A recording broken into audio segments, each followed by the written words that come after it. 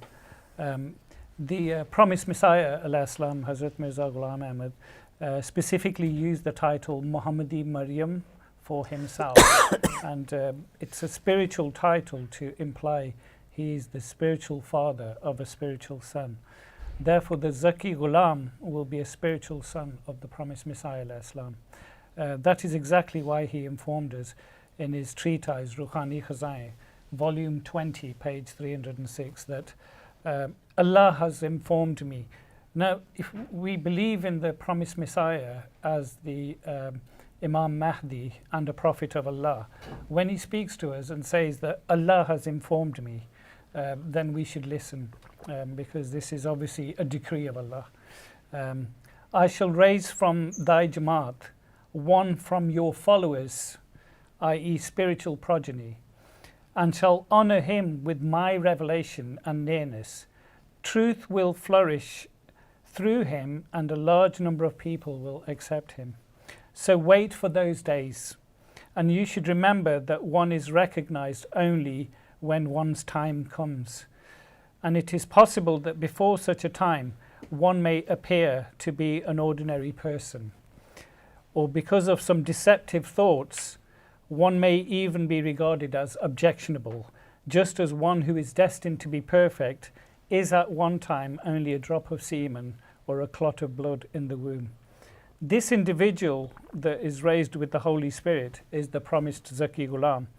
And as Ahmadis, we are the last people of Allah, so we should take heed to the edicts of the promised Messiah, Islam, especially when he is saying that God has informed me. I would also like to remind everybody, as Muslims and as people who say that they worship Allah and believe in Him, that Allah has taken a covenant from all of us.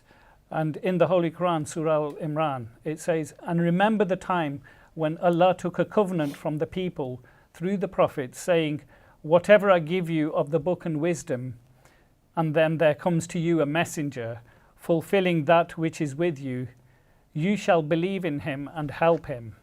And he said, do you agree and do you accept the responsibility which I lay upon you in this matter?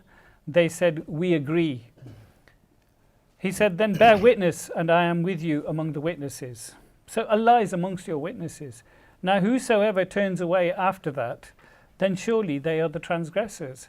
So it's clearly written there in the Holy Quran and the works of the promised Messiah alayhi salam, that when a man comes to you proclaiming that Allah has instilled the Holy Spirit in him and that he is here to reform the people, then we should take heed and listen to what he has to say. Jazakallah. جزاکم جی یہ محترم سید عقیل زکریا صاحب نے میثاق النبیین کا ذکر کیا ہے ابھی، آل عمران کی جو آیت ہے، یہ بھی اس میں بھی یہ پیشگوئی کی گئی ہے کہ اور مامور کو پہچاننے کے لیے بھی اس میں کچھ علامات بتائی گئی ہیں، اور وہ یہ ہیں کہ ایک تو یہ کہ وہ خدا تعالیٰ کی طرف سے آئے گا، وہ کسی کا انتخاب نہیں ہوگا، کسی انتخابی خلافت کمیٹی کا، بلکہ وہ اللہ تعالیٰ کا انتخاب ہوگا۔ اور دوسری یہ بات ہے کہ وہ جب آئے گا تو جو پہلے سے معلوم حقیقتیں ہیں ان کا وہ اقرار کرے گا۔ مثلا اگر ایک شخص کہتا ہے کہ مجھے خدا نے یہاں پہ کھڑا کیا ہے، اور وہ یہ آ کے کہے کہ حضرت محمد صلی اللہ علیہ وسلم نعوذ باللہ اپنے دعویٰ میں سچے نہیں تھے، تو وہ میثاق النبیین کے تحت نہیں ہوگا۔ اگر کوئی شخص یہ آ کے کہے کہ حضرت مسیح موعود علیہ السلام جو ہے وہ اپنے دعویٰ میں سچے نہیں تھے، تو وہ پھر وہ میثاق النبیین کے تحت نہیں ہوگا۔ تو یہ ایک بات جو ہے پہچاننے والی کہ وہ پہلے سے معلوم شدہ حقیقتوں کا اقرار کرتا ہے، یہ نشانی بتائی گئی۔ اور پھر اللہ تعالیٰ اس میں فرماتا ہے کہ اس پر صرف ایمان لانا کافی نہیں ہے، بلکہ ضروری ہے کہ ہر شخص اس کی مدد کرے اس کے مشن میں، کیونکہ وہ جو اس کی مدد کرے گا وہ اللہ تعالیٰ کا مددگار ہوگا۔ تو اس لیے یہ ایک بہت بڑا سوچنے کا مقام ہے کہ کسی کا انکار کرنے سے پہلے یہ سوچنا چاہیے کہ اس کے متعلق خدا تعالیٰ کی طرف سے ہمیں پوچھا جائے گا۔ اور جناب عبد القدیر صاحب نے پہلے سے بتایا کہ قرآن مجید میں بھی اس کے متعلق پیش گوئیاں ہیں، اور حضرت مسیح موعود علیہ السلام کی تعلیم میں بھی اس کے متعلق پیش گوئیاں ہیں۔ مثلا اگر ہم حضرت عبد الغفار جنبہ علیہ السلام کے دعویٰ مجددیت کی طرف غور کریں تو ہمیں پتہ چلتا ہے کہ حضرت محمد صلی اللہ علیہ وسلم نے اللہ تعالیٰ سے الہام پا کر یہ اپنی امت کو یہ نوید سنائی تھی کہ اللہ تعالیٰ ہر صدی کے سر پر ایک شخص کو مبعوث فرمائے گا جو دین کی تجدید کرے گا۔ اور حضرت مسیح موعود علیہ السلام فرماتے ہیں کہ اسلام کے متعلق جب ہم کہتے ہیں کہ وہ زندہ مذہب ہے، ہمارے پاس کوئی اور دلیل نہیں سوائے اس کے کہ اللہ تعالیٰ نے اس کے اندر ایک ایسا سلسلہ قائم کر دیا ہے کہ جس سے جتنی غلط باتیں بدعات جو ہوتی ہیں جو زمانہ کے اندر وقت کے ساتھ شامل ہو جاتی ہیں دین میں، اس کو خدا تعالیٰ کی طرف سے ایک آدمی آ کر تو وہ بتا دیتا ہے کہ یہ چیز جو ہے یہ اسلام سے اس کا تعلق ہے، یہ اس چیز کا اسلام سے تعلق نہیں۔ اور حضرت مسیح موعود علیہ السلام نے جیسے فرمایا کہ اسلام پھر سے تازہ بتازہ ہو کر ہمارے سامنے آ جاتا ہے۔ حضرت عبد الغفار جنبہ علیہ السلام کا دعویٰ ہے مسیح ابن مریم ہونے کا، اور اس کے متعلق بھی حضرت محمد صلی اللہ علیہ وسلم کی پیش گوئی ہے۔ یہ حضرت جعفر رضی اللہ تعالیٰ عنہ سے جو انہوں نے اپنے دادا حضرت امام حسین رضی اللہ تعالیٰ عنہ سے سنی کہ جس میں حضرت محمد صلی اللہ علیہ وسلم نے فرمایا کہ وہ امت کیسے ہلاک ہو سکتی ہے جس کے شروع میں درمیان میں مہدی اور آخر میں مسیح ابن مریم ہے، اور ان دونوں کے درمیان ایک کجر و جماعت ہوگی جس کا نہ مجھ سے کوئی تعلق ہے نہ میرا اس سے کوئی تعلق ہے۔ تو یہ بھی پیش گوئی موجود ہے، اور کجر و جماعت امام مہدی اور مسیح ابن مریم کے درمیان کون ہے یہ ہر شخص جان سکتا ہے کہ اس وقت وہ کون لوگ ہیں جو اس حالت میں ہیں۔ پھر ذکی غلام مسیح الزمان کے متعلق عبد القدیر صاحب نے پہلے سے بتا دیا کہ حضرت مسیح موعود علیہ السلام کی پیش گوئیاں بہت ساری ہیں، اور اس کے متعلق بھی یہ بتایا گیا ہے کہ ایکچولی وہ جو ذکی غلام کی پیش گوئی ہے اسی میں ہی مسیح ابن مریم کا پیش گوئی دی گئی ہے۔ ایک سوال پیدا یہاں پہ یہ ہوتا ہے کہ مسیح ابن مریم کیوں کہا گیا آنے والے کو، یہ خطاب اس کو کیوں دیا گیا؟ یہ 14ویں صدی کے مجدد کو بھی مسیح ابن مریم کا خطاب دیا گیا جیسے حضرت مرزا غلام احمد علیہ السلام کو، اور 15ویں صدی کے مجدد کو بھی مسیح ابن مریم کہا گیا، تو ان میں کیا مشابہت ہے؟ یہ سوال مجھ سے جی۔ اس وقت میں 15ویں صدی کی بات کر رہا ہوں۔ ہم دیکھتے ہیں کہ حضرت مرزا غلام احمد قادیانی علیہ السلام کو اللہ تعالیٰ نے جری اللہ فی حلول الانبیاء سے پکارا۔ اب ایک ایسا شخص جس کو تمام مامورین کے لبادہ میں قرار دیا جائے تو اس کی اہمیت پتہ چل جاتی ہے، تو پھر اس کے بالمقابل ساتھ ہی اللہ تعالیٰ اس وجود کو مریم کہہ کے پکارے، تو وہ بڑا عجیب سا لگتا ہے کہ ایک اعلیٰ تعلیم یافتہ ڈگری ہولڈر کو ایک میٹرک کا سرٹیفکیٹ دے دیا جائے ایک سینس میں، لیکن خدا تعالیٰ کے سب کام حکمت سے ہوتے ہیں۔ یہ خطاب اس لیے آپ کو دیا گیا کہ آپ کو مریمی حالت عطا کی جائے اور اسی حالت کے دوران آپ کو ایک مسیح کی خبر دی جائے جیسا کہ گزشتہ زمانے میں ہوا۔ تو یہ وجہ ہے کہ اس آنے والے وجود کو مسیح عیسیٰ ابن مریم کہا گیا۔ پہلے بالکل جسمانی رنگ میں ایک واقعہ گزرا، اب وہی واقعہ روحانی رنگ میں ہو رہا ہے کہ ایک شخص کو مریم کہا جائے اور پھر اس کے ہاں عیسیٰ کی پیدائش کی خبر دی جائے۔ تو یہ آپ کی بات کا جواب ہے۔ جی، جزاکم اللہ۔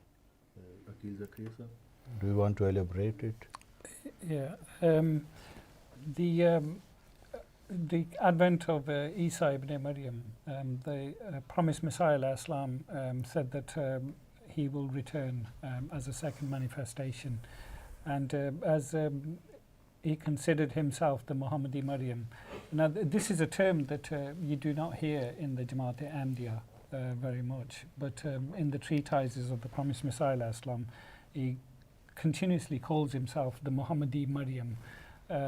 Now this is, like I mentioned earlier, a spiritual status that is granted to the promised Messiah as Maryam, and being a spiritual status, it means that as the Muhammadi Maryam, he will have a spiritual son who will be Isa ibn Maryam, as mentioned in the ayat in Surah Maryam. So I think the fact that he's called himself Muhammadi Maryam clarifies the fact that any spiritual son that will come according to the sign of mercy will be Isa ibn Maryam. And in fact, yesterday in a speech, I mentioned about the blessed prostration at Darul Hamd of Hazrat Abdul Ghaffar Jamba alayhi salam. And in that, Allah said to Abdul Ghaffar Jamba, "Oh Abdul Ghaffar, did you receive this dream?" I replied, "Yes, I did. You gave me this dream." Allah inquired from me, "Did Mirza Ghulam Ahmad alayhi salam instruct you to pray and join him in dua?" And Abdul Ghaffar Jamba Sahab answered, "Yes, he did, and I joined him in dua." Allah then informed me that when Mirza Ghulam Ahmad alayhi salam raised his hands in prayer in your dream, it was the same dua that he continually prayed during the Chila Hoshiarpur. And then Allah informed him that I give you a sign of my mercy that you requested of me. Allah then asked me, "Ghaffar, did you also raise your hands in prayer?" And he replied, "Oh Allah, I also raise my hands in prayer. How could I have refused?" Allah then informed me that the sign of mercy, that Zaki Ghulam that I sent to Muhammadi Maryam as a sign of salvation, that was you. I am fulfilling that in your person. And in the dream, it was you that was in his presence, and he requested you to join him in prayers. Allah then said to me, "O Abdul Ghaffar, you did not even know what to ask of me in your prayers. It was I that revealed to you Meri Bukhar, and it was I that inspired you to read the prayer in your dream."